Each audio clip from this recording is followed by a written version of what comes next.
Hello, I'm Natalie Zett, and welcome to Flower in the River. This podcast, inspired by my book of the same name, explores the 1915 Eastland Disaster in Chicago and its enduring impact, particularly on my family's history.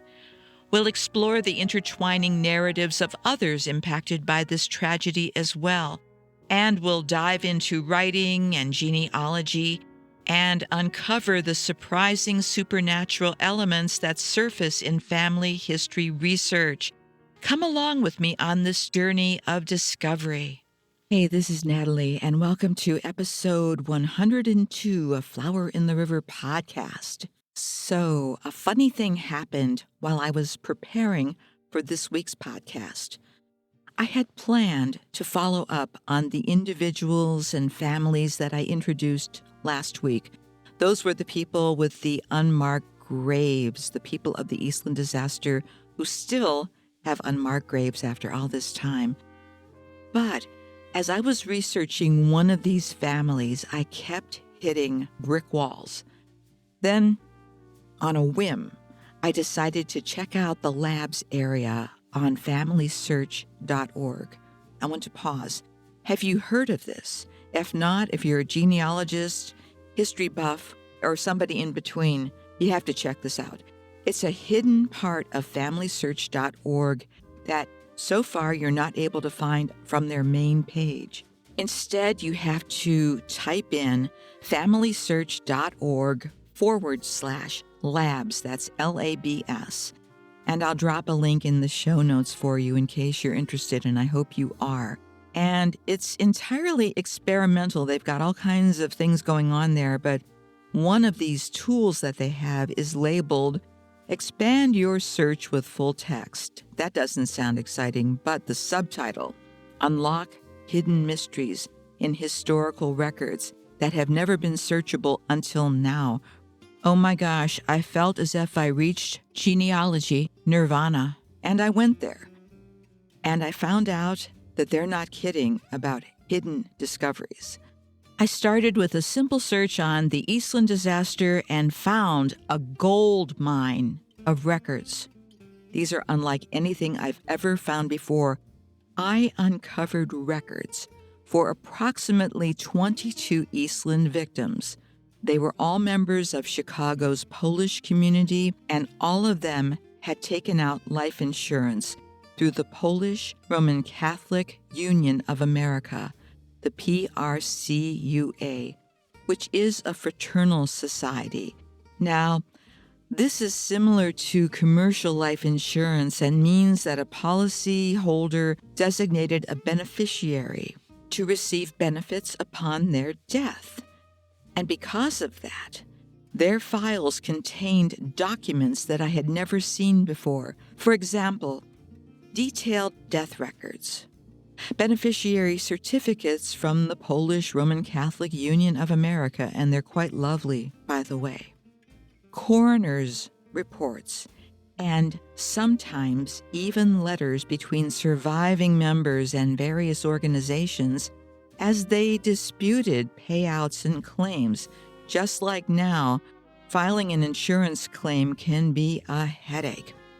But before I get ahead of myself, I'm going to give you some background on what all of this means. And I want to warn you right now, I've tried to simplify the transition of information for this episode, but there's no graceful way to do that. So I'm going to have to go back and forth between a lot of different types of information. So hang in there with us. I promise it's fascinating.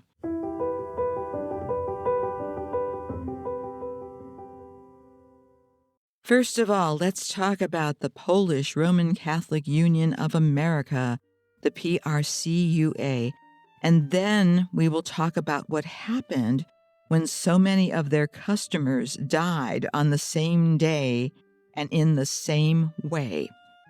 Now, because these victims had this beneficiary insurance, their families had to provide additional documentation to process claims after the Eastland Disaster. And that paperwork gives us an unexpected but very vivid window into their lives. And it's not just about the people who died, but it's about the struggles, disputes, and decisions that their surviving family members faced in the aftermath.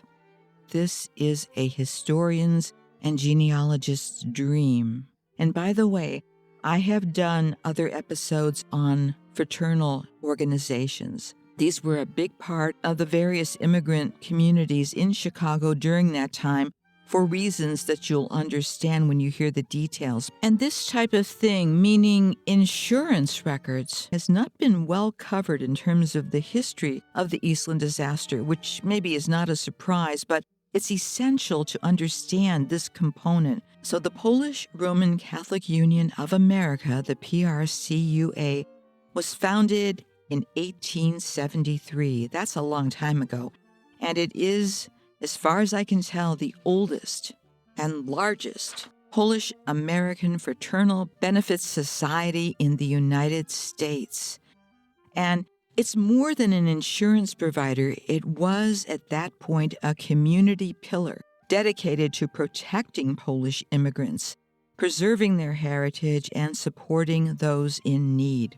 And according to the wonderful detailed history on its website, by 1886, the PRCUA introduced life insurance, strengthening its financial foundation while continuing to fund churches, schools, and charities in Polish American communities, particularly in Chicago, Detroit, and Buffalo. It also launched its own newspaper in 1897. The PRCUA was also ahead of its time when it came to women's rights. Get this, in 1897, it granted women full membership, and that is 23 years before the United States granted women the right to vote. By the early 1900s, Polish women were not just members, but they were leaders, they were delegates, and they were decision makers. They made the news quite a bit after the Eastland disaster in the Polish press, by the way. Thank goodness they had those advocates. And over the decades, the PRCUA continued to serve its members in times of crisis. Later on, it founded the Polish Museum of America in 1935 in Chicago, and that may be one of the first ethnic museums and archives in the United States, and it ensures that Polish American history would not be forgotten. And even today, the PRCUA remains a strong fraternal organization with over 42,000 members, and they offer not just insurance, but scholarships and cultural programs, including Polish language and dance schools. And after more than 150 years, according to its website, it still upholds its guiding motto, "For God and Country."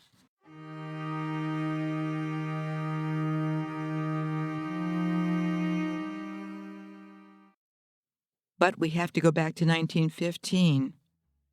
And on that day, on July 24th, 1915, the PRCUA was suddenly called upon in an unprecedented way. To understand why organizations like the PRCUA played such a crucial role in the aftermath of the Eastland disaster, we need to understand why so many immigrants had insurance in the first place. For immigrants, life in Chicago's industrial landscape was dangerous and uncertain. Traditional old world safety nets, extended families, village support, and parish assistance were no longer enough. These immigrants needed a new kind of protection, and that's where fraternal insurance came in. And here's why. They had dangerous and unstable jobs. Think of it, in Chicago, many of these people worked in slaughterhouses, factories, and elsewhere they often worked in coal mines, as my grandfather did, steel mills, and places where accidents were common and often fatal. Workplace protections were nearly non-existent. If a worker died, their family was left with nothing unless they had insurance. There were no social safety nets. In 1915, Social Security, which has been a lifeline for so many people, didn't exist yet.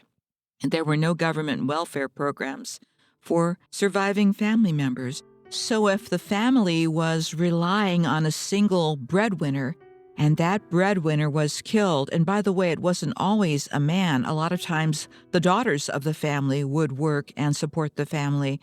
If that person was killed, the remaining family members often had no recourse.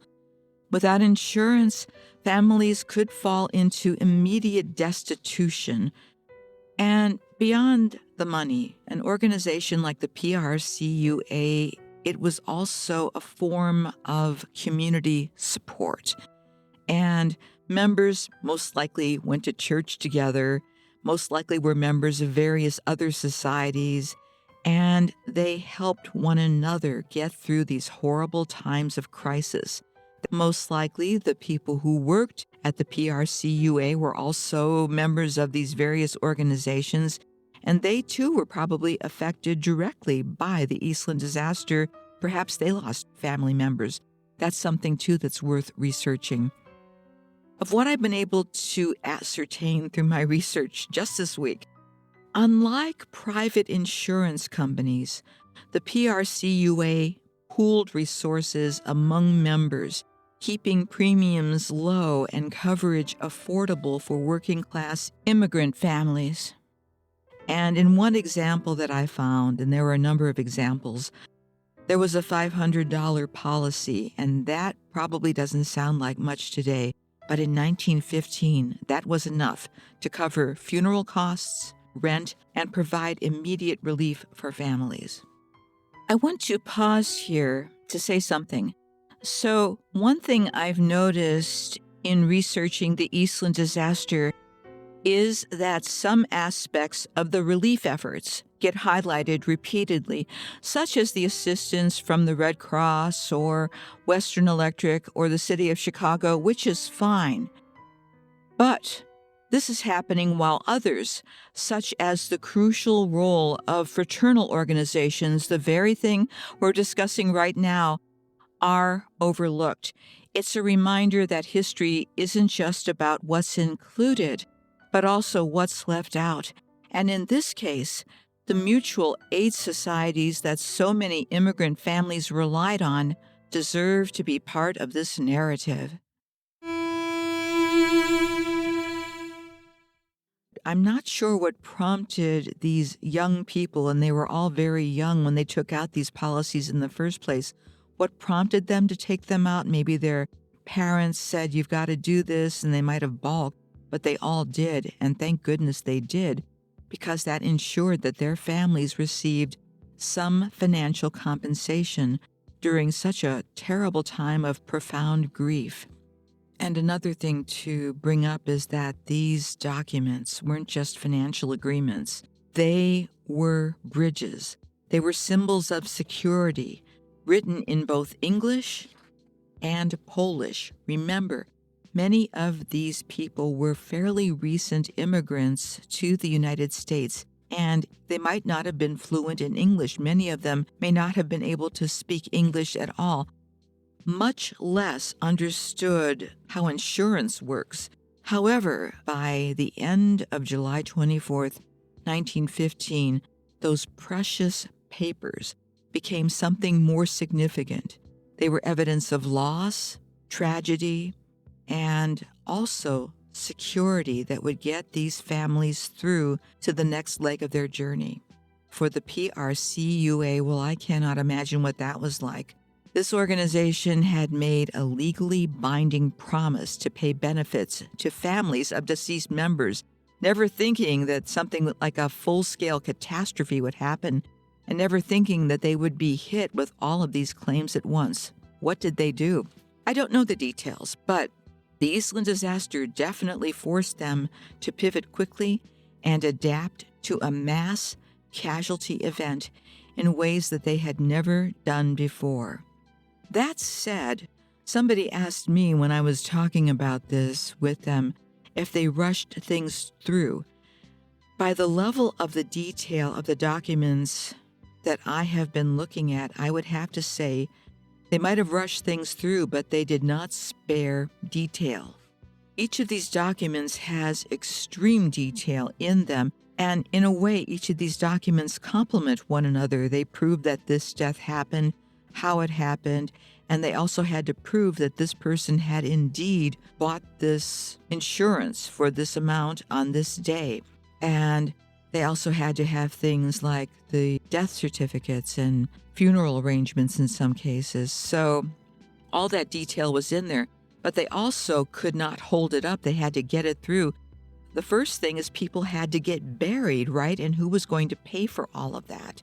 And for the most part, as far as I can tell, the funeral establishments, they worked overtime. They brought in morticians from all over the place, and they did really fantastic jobs. But some cases, not so much. They overcharged people, and there were some disputes. The paperwork was sent through. The only thing I'm guessing that they might have done, they might have reduced the bureaucracy, the number of hands that things had to go through, but I'm not sure about that either. And what I do wonder about is how the PRCUA was able to ensure that its financial reserves could handle the extreme stress of all of these claims coming at them at once. I did reach out to somebody at the PRCUA, and I hope they respond because I really want to know if they have any additional information in their archives about what happened and what changed in their business practices after the Eastland disaster. The other aspect to that is that it's not just about the money. Unfortunately, money has to be one of the big focuses, but to say that somehow these people were out for more than they deserved, very seldom did that happen. They were just trying to survive, trying to deal with this massive grief. And also the violent, horrible way that their loved ones perished. And speaking from personal experience in my own family, the impact from this event, well, it's something that affected my family for generations. But the PRCUA also played a crucial role in providing emotional and logistical support. What I mean by that is the funeral assistance. They helped families coordinate burials and cover expenses. And in the case where someone did not understand English or was not well acquainted with how things are done in the United States, I'm guessing a lot of these folks from the PRCUA stepped in and acted as advocates for these people. And they also provided their form of counseling and emotional support, partnering with churches and other Polish community leaders and organizations to be there for these people to make sure they didn't fall through the cracks. In the research I've done, and indeed in my own family, a lot of times the person who was killed was a major breadwinner or wage earner, if you want to call them that, for the family.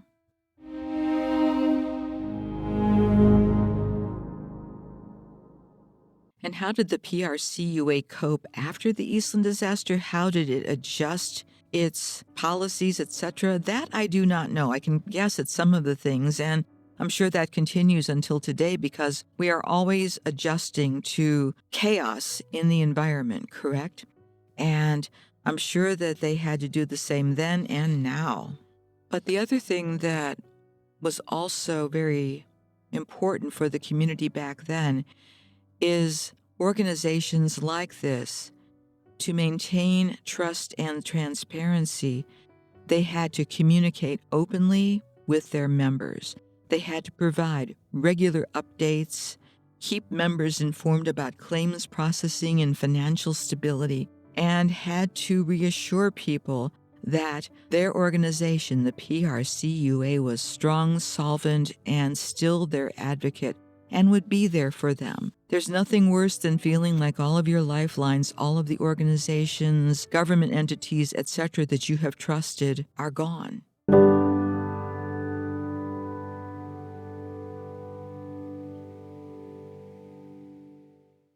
So, I want to highlight another document that is a part of all of these victims' files. That would be the 2-page coroner's inquest verdict or coroner's certificate of inquest. The actual document doesn't have a title, which is kind of interesting. The signature in the handwriting is difficult to make out, but I know that coroner Peter Hoffman signed it, and the date is August something, 1915, so just over a month after the Eastland disaster took place. The document itself is fascinating, and actually, I need to devote most of an episode to it because there's so much in there.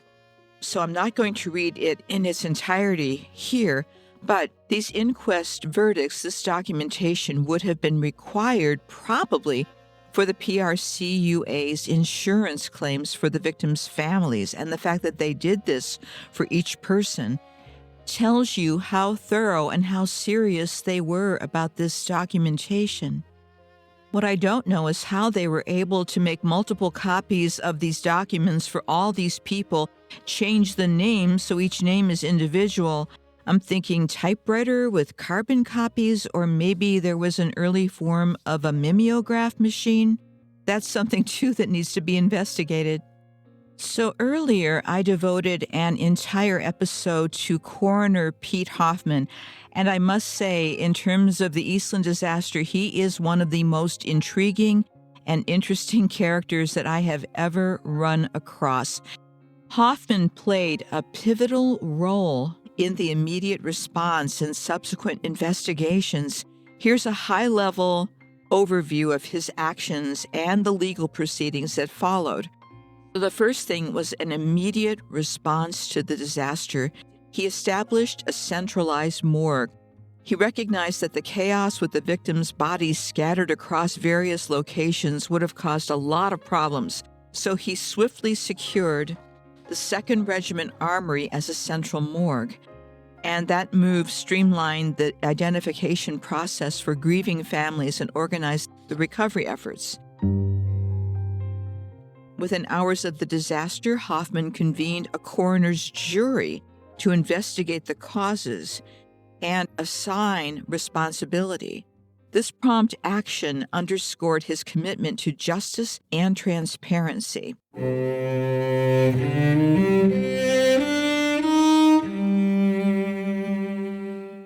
The jury concluded that the SS Eastland capsized due to conditions of instability from overloading, mishandling of ballast, and faulty construction. They recommended manslaughter charges against the ship's president, 3 officers, the captain, and the engineer.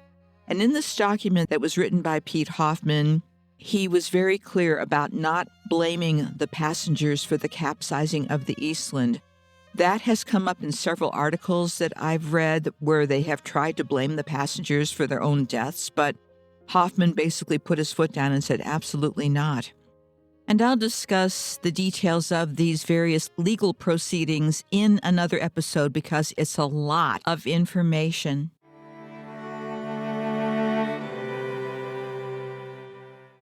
All right, it's time to talk about a couple of Polish victims of the Eastland disaster, whose files that I located when I was doing this research. I want to introduce you to our first person. Her name was Emma Josko, or Josko. I've seen her name spelled actually 3 different ways. And I'm starting off with Emma because her records are more straightforward than many of the other people's records. But all of these records come with a unique challenge: language or languages. Most of the documents are in both Polish and English, but one of the claims includes international correspondence written in German. And for these documents, I will do my best to translate using my very basic Polish skills, along with Google Translate and some AI-powered tools to help fill in the gaps. So take this with a grain of salt, okay?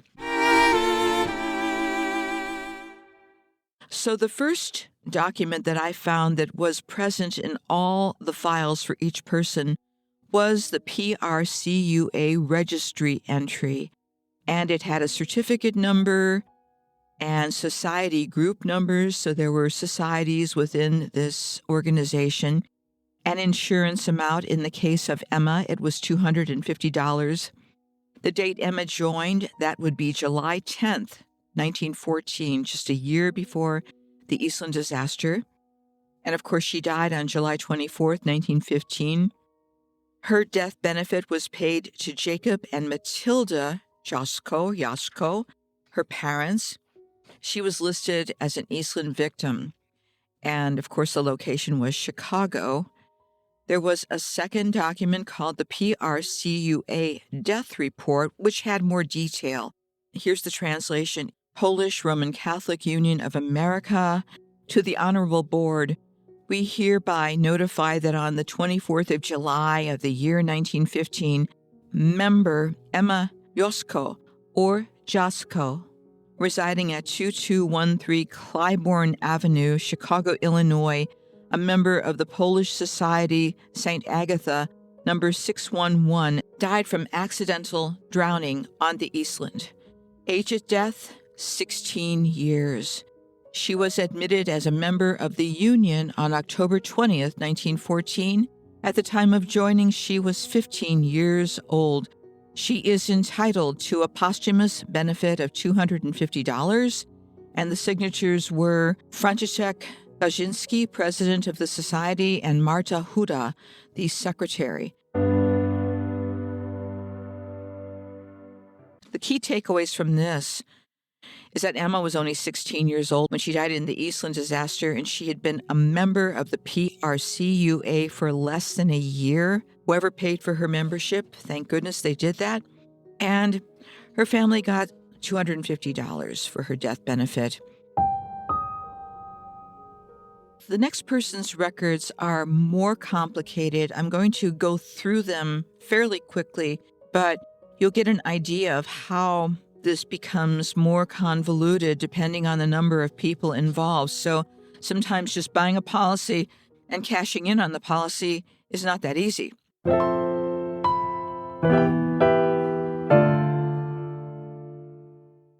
Our next person is Marie or Maria Dudek. And the first document, it doesn't have a title, but it has in the right-hand corner, Notes, Remarks. And it's the insurance registry entry. And the certificate number is 60979, society group number 84, member name Maria Dudek, insurance amount $500. Maria joined on July 26, 1910, and died July 24th, 1915. They noted that she was an Eastland victim. And how this document fits, this is a primary record for establishing Maria's membership in the PRCUA.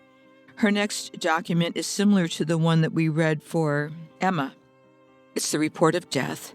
It gives her home address as 2937 South 48 Court, Hawthorne, probably Cicero, and that's where Western Electric's Hawthorne Works was located.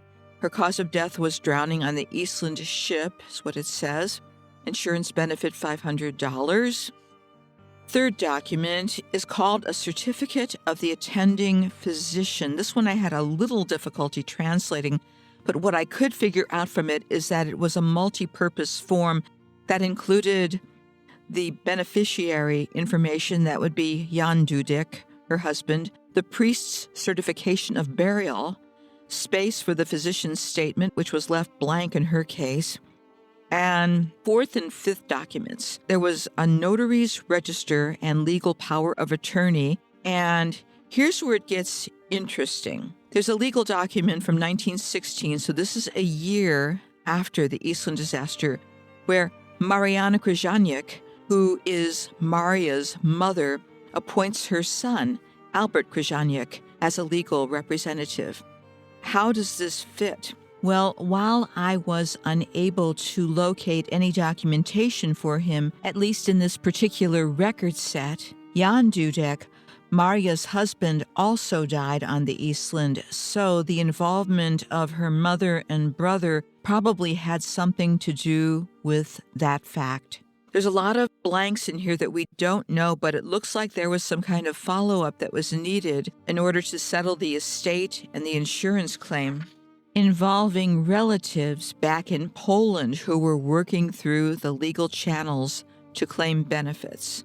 And there's another document in Maria's file. It's a letter from the American Red Cross, and the subject is Official Inquiry Letter from the American Red Cross to PRCUA, dated October 19th, 1915, inquiring about a $500 insurance claim paid for Maria Dudek's death. The Red Cross is seeking to verify who the beneficiary was, when the payment was made, confirmation of the amount. Again, we don't have more detail than that, but it's something that a historian or a genealogist would investigate to see how does this all fit, what happened, what was the follow-up. I will share more stories of other people in other episodes because this is, right now, as you can see, way involved. But it also shows you how multiple organizations were coordinating and getting involved in disputing to ensure proper distribution of benefits to victims' families. Maria's file also had the coroner's inquest that we just talked about from Pete Hoffman. Finally, there was another document written in German, and I was able to decipher parts of it, but the document was a death registry record. However, from what I could make out, it was some sort of German registry document dated October 25th, 1888. That's quite a ways away from the Eastland Disaster. The handwriting was really difficult to read in places, and I tried and I did the best I could, but parts of this document appeared to be Maria's birth record, but it was maybe attached to the death registry. I don't know. The document does confirm that she was born in Orzechowsko, Poland, and her birth name was Krzyżaniak, and her religion was Catholic, and it bore the official seal from the German administration of that region. Even though it's a bit confusing, a lot confusing actually, this document is a valuable find, and it highlights how detailed record keeping was particularly needed for insurance claims. And it also gives insight into the mixed Polish-German history of the region. We don't just have an organization in Chicago that we're dealing with. We have international involvement because that's where many of these people's relatives were still living. And many ethnic Germans lived in parts of Poland, and that created a complex cultural and political landscape in the late 19th century. And since many of my own maternal ancestors came from this area, I have spent a lot of time researching these records, and I will tell you this, they are detailed, which is super useful for genealogy. This is not the case in all histories, by the way. So finding this birth certificate, if indeed that's what it is, adds another important piece to Maria's story. Of course, it needs more analysis, and I have a lovely German translator that I work with who I may give this to because it is kind of driving me nuts at this point. And as I say every week, this is just a first pass through. It's a high-level sketch of these people's lives. It's a basis to begin research. It's not exhaustive research at this point, but it needs to be discussed. And what makes this particularly significant is that this type of background research of these types of insurance documents has never been included in any of the accounts of the Eastland victims and their families. At least I've never seen this so far in anything that I've read about this. And as far as I know, finding this insurance benefit information as it pertains to victims of the Eastland disaster is a first. And the final document in Maria's file is a beautiful PRCUA membership certificate. It's ornate and striking, and I'll share that with you as well. It's just so pretty. And it establishes her family was part of this organization, one that provided financial assistance in times of need. Hopefully, all of these families received the benefits they were entitled to. I hope so. This document also gives us a glimpse into the broader experience of Polish immigrant life in the late 19th and early 20th century America, and how these organizations played a crucial role in supporting their communities.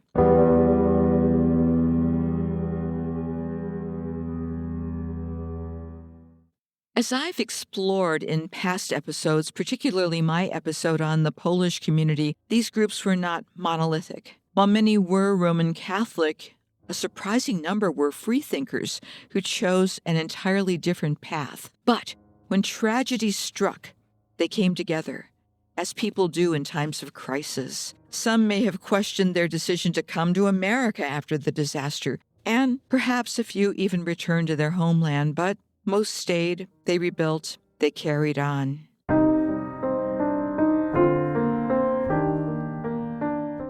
In conclusion, since my appearance on Krista Cowan's podcast, I have been connecting with so many people who are also doing their own research into the Eastland disaster. It's awesome.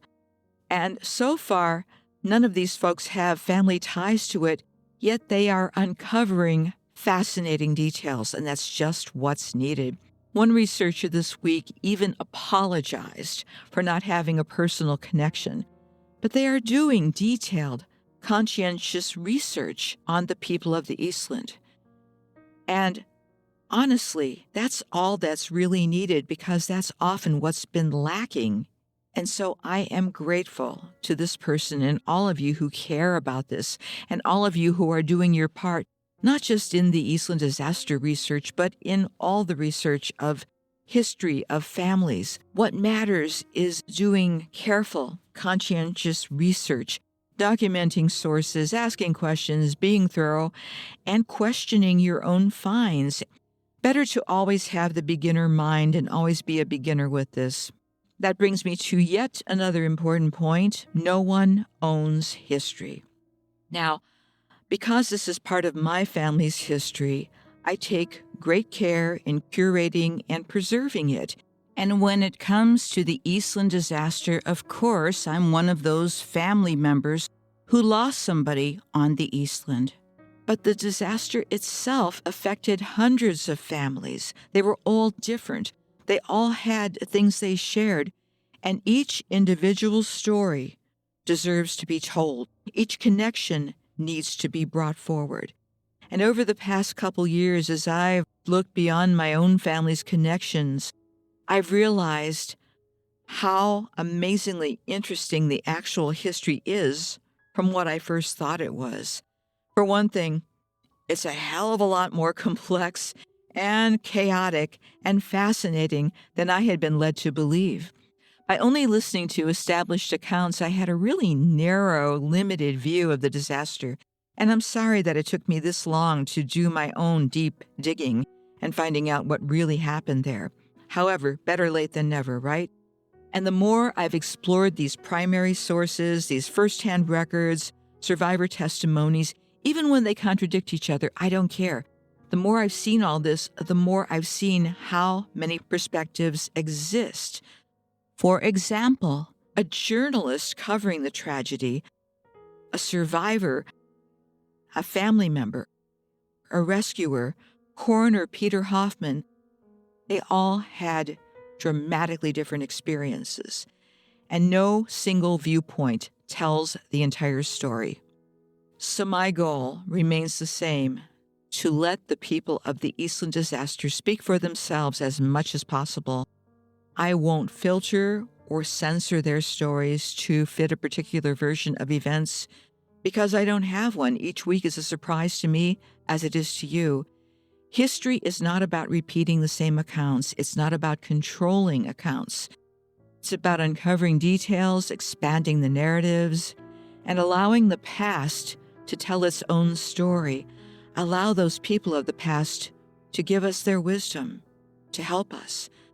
I'm so grateful that so many of you are interested in these people and are choosing to adopt one of them or their families and apply your mad research and writing skills to their stories. Good on ya. And that's all for now. Thanks for listening, and I'll talk to you next week where we will continue this discussion. Unless, of course, I find something else that's new. Take care. Talk to you soon.